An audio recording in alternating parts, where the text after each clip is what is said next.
Hello ladies and gentlemen, welcome back to another installation of making more than you need because you don't know what you want.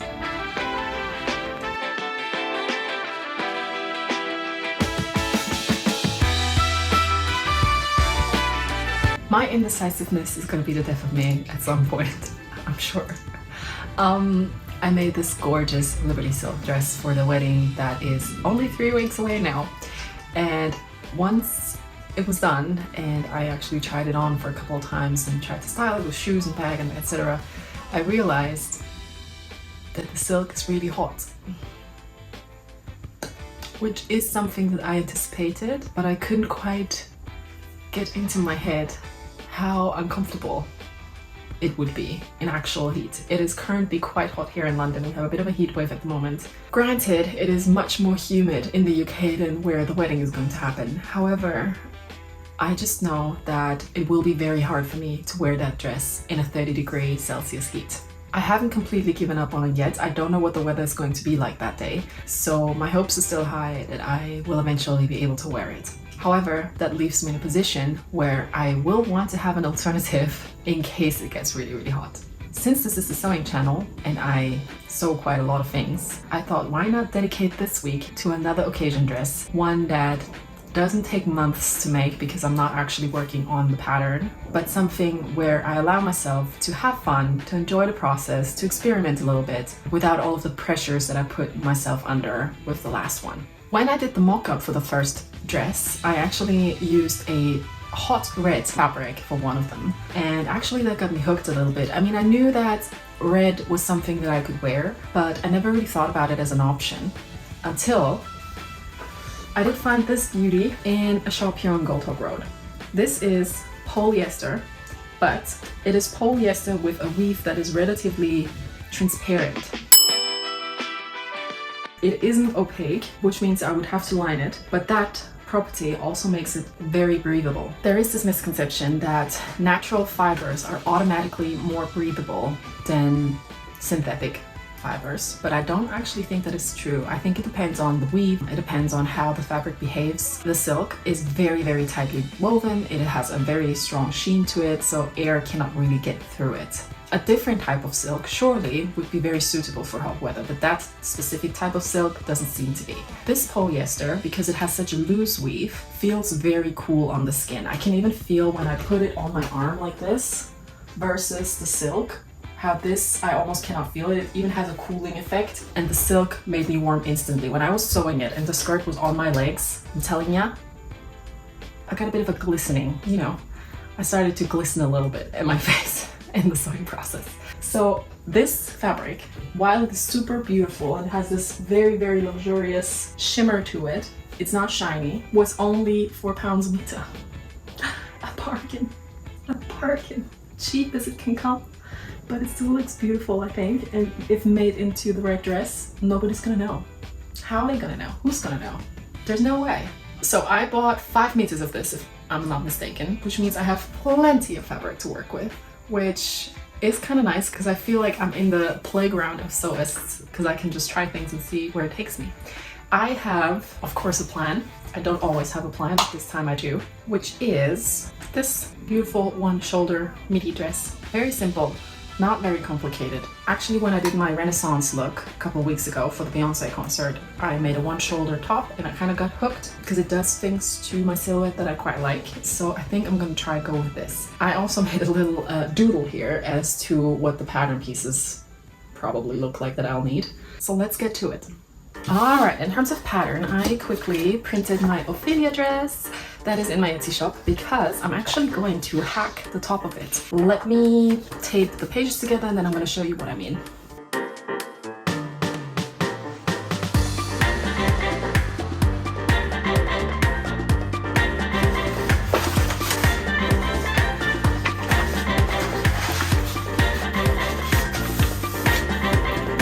Alright, so the first thing I will do after I've folded a piece of paper in half like this is I'll just trace what I have onto it.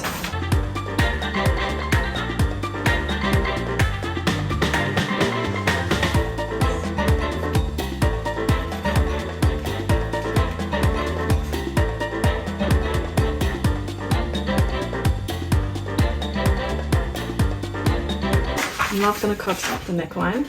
And now I open this and I have a symmetrical piece. And I need a symmetrical piece because I want an asymmetrical bodice. So now I need to think. I want my right shoulder to hold the piece. So I need to do this. The other thing is that I definitely want some gather in this section, in the shoulder, so I can gather the shoulder up, which means I can probably stay with this original width, if not go even wider. Because my Ophelia bust already has some ease here for gather, I don't need to change anything about this. So I can just go ahead and cut this part here.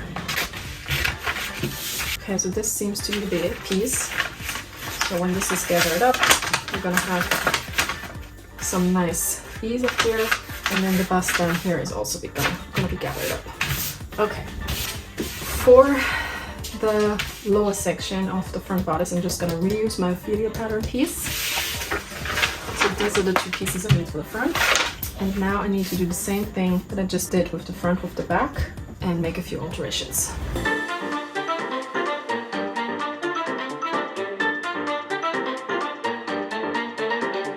Here we go, front and back we've got. Now the important thing is that we place this onto the fabric the right way, because the fabric has a right and a left side, which means it's like a wrong and right side. The side that's supposed to be outside is the right side. When I place this onto the right side and I place this onto the right side, those two things won't be corresponding, because I will then turn it around like this, and then the shoulders are in the opposite way. So what I need to do is I need to place this onto the fabric like that and this onto the fabric like this. That's the way to go, because I made that mistake when I did my Beyonce concert outfit. This is not going to happen again. And for the skirt, I'm just going to do a simple full circle skirt. So let's go cut.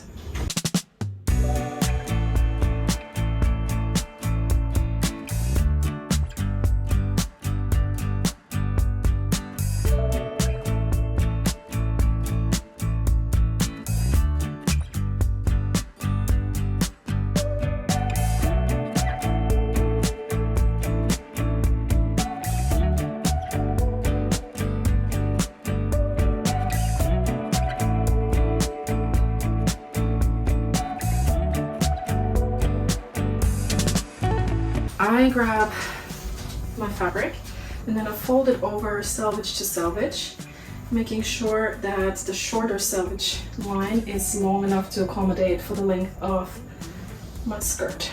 Okay, so once I have that, I try to place everything down as neatly as possible. So I have access to that corner where the fold is and where the selvage is. And now we need to do some maths, or how they say in the UK, we need to do some math. We need to grab our waist circumference, divide that by pi. Where's my calculator? So what I'm doing is I grab my waist circumference, I divide it by 14, I think. That is my radius. I divide that by 2, and now I have what I need to cut 2 half circle skirts. So 11.5. 11.5 used as a compass to create a radius gives me half of 72.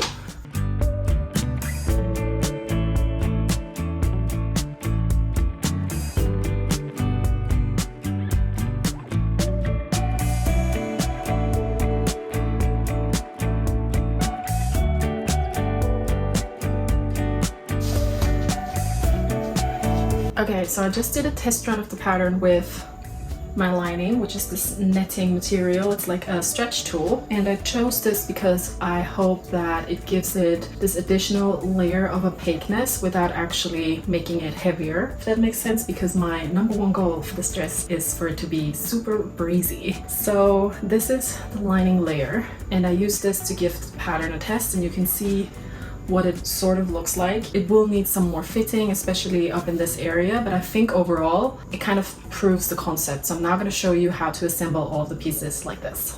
We have pieces here that in my case have a right and a wrong side. So I'm grabbing them like this, and then I can start to pin them together right sides facing. I'm starting with the lower and upper bodice piece for the front by placing the center front point together. Up next, I am finding the sides and pinning those together. And now we can see that we have a lot of ease in the bust that we need to gather up. So I'm gonna start out by pinning the sides flat for a little bit. And I'm doing that by eyeballing it really. You could measure it. The only thing that's important is that both sides, left and right, are symmetrical. So I'm just ensuring it's symmetrical by placing a pin, folding it over like this, and then seeing if I did it the same distance, and I did. So satisfying when that happens. And then I do the same in the front.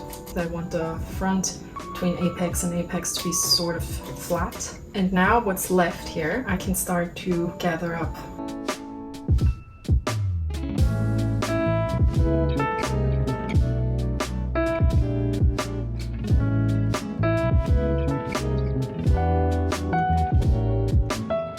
Once the ruffles are pinned, it is a good idea to again have a look at everything and see if it's symmetrical, and it seems to be for me. So when I open this up, I can check and see if I'm happy with what it looks like from the outside, and I think I am. So the first thing to do is to sew this underbust seam.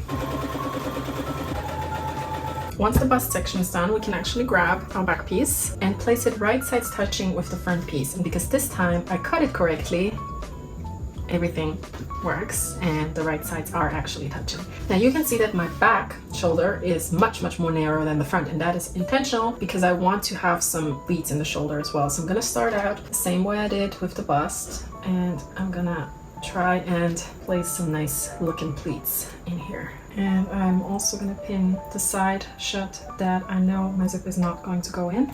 And now I can sew these.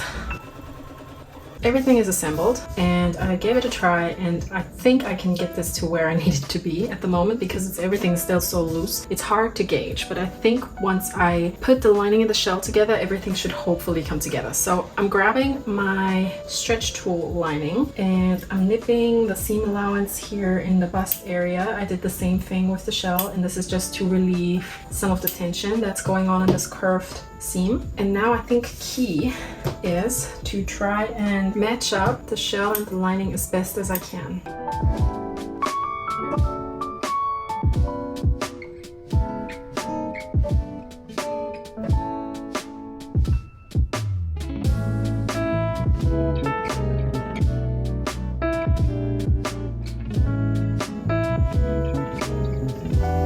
Okay, and now I guess there's nothing but to try it. Alright, so this is the top so far. I am really quite pleased. This looks good. Quite happy with it.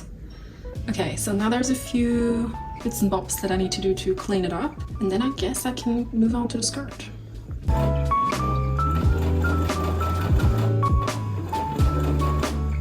I've now quickly done two things off camera. One is I cut a half circle skirt this time, not a full circle skirt, for my lining. It is only 65 centimeters long. It can be shorter than the actual shell. This is really just so it gives an additional layer of opaqueness around here. And the second thing I've done is that I've sewn together my actual shell skirt, and it is so wonky. I don't know exactly what happened with the hem, but look at the hem.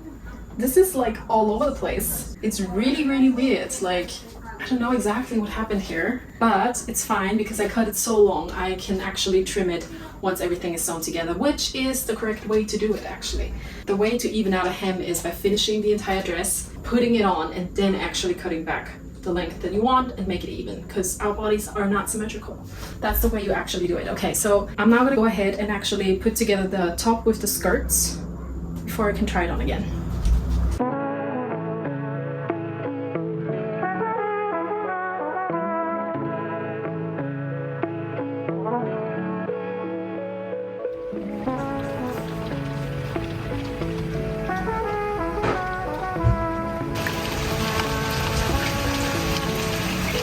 It just won't stop raining this morning, and I can't believe I'm saying this, but I'm so happy about it. It's been so hot these last couple weeks, and I don't know about you, but whenever we have these heat waves, I find myself being really lazy with my hair. Like, I can't be bothered to like do my hair because eventually I'm gonna do it up. Like, there's no way I'm gonna wear my hair down when it's that hot. And that also resulted in me really needing to get a haircut. Maybe I should make use of this weather today and try to get an appointment. Anyhow, this is the dress at the moment. We have the top together, we have the skirt attached. So So this is where we're at. I now need to try and see if I can actually close this armhole. This is actually something I maybe should have considered doing at a different stage of this project, but I still think I can make this work. Okay, so what I need to do is I need to reach in between the lining and the shell, and then I need to place the two layers so that the right sides are touching somehow. And once I have that, I can pull the arm out and then try and pin everything as far as I can around the armhole.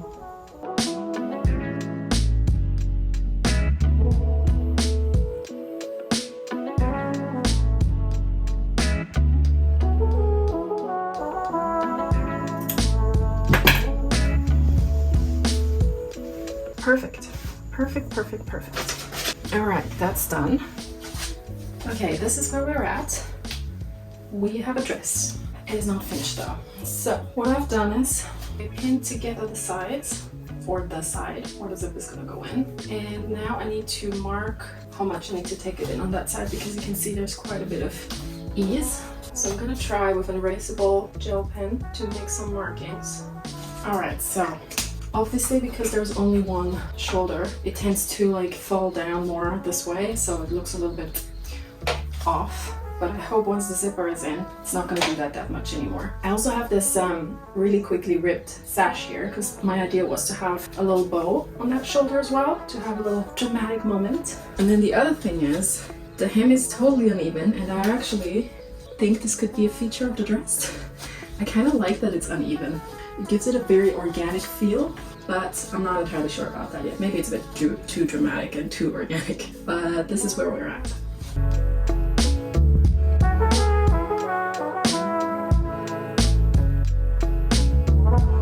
Okay, now I'm at the point where I can figure this out. I truly don't know how this happened.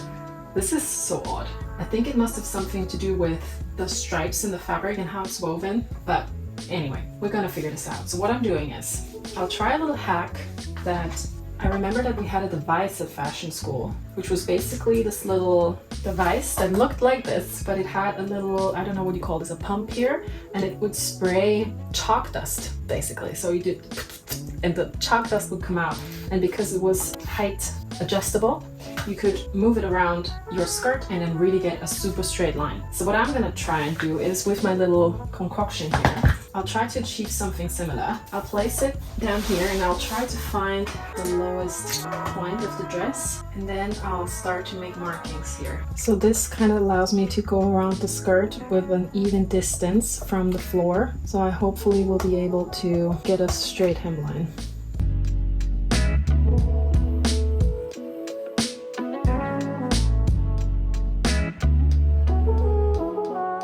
Okay, whew. That was tough work. And now let's hope when I cut this, we have an even hem.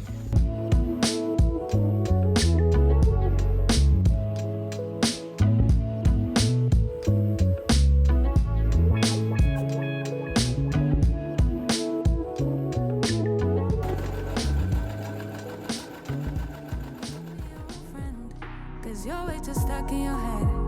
How do you think it's gonna end? Nothing that they could do, nothing that they could say, nothing that they could do to take all the pain away. Sometimes it works out and sometimes it don't. Sometimes you win some and sometimes you won't. But we could be everything, everything, anything that we see we could be. We could be everything that we want. We could be everything, everything, anything that we see we could be. We could be anything that we want. But we could be everything, everything, anything that we see we could be. We could be everything that we want. We could be everything, everything, anything that we see we could be. We could be anything that we want. But we could be everything, everything, anything that we see. All right, that's it. What do you think? I feel like it's definitely a look that a flamenco dancer would wear. I love the flowiness and breeziness of the skirt. Overall, I love the color on me. I think the silhouette of the dress looks really nice. There are a few things about the construction that I'm sure I could have done better. I don't know if you could see in the final reveal shots, but the dress was definitely tugging towards one direction, which is the direction where there's no shoulder to hold the rest of the dress. So I'm wondering if I could have counterbalanced that maybe with a fabric that is a little bit more structured, or by adding corset boning to the sides. That could be an option for sure. Next week, we're going to continue this Wedding Guest Conundrum series with its last installment. I'm going through a bit of a self-reflection moment in that video, but I think in the end, something really nice comes out of it. So I hope I'll see you there. And then I will reveal to you which of the 3 dresses I will actually be wearing to the event. All right, see you next week. It is essential that you turn the iron off after you've used it in this heat, and also stay hydrated. Okay, so I have now joined all the layers of the skirt with each other, and this is some skirt. This is heavy. I do often feel like I don't give myself enough time to complete projects. I am often racing a battle with myself for reasons I don't fully understand. It's such a nice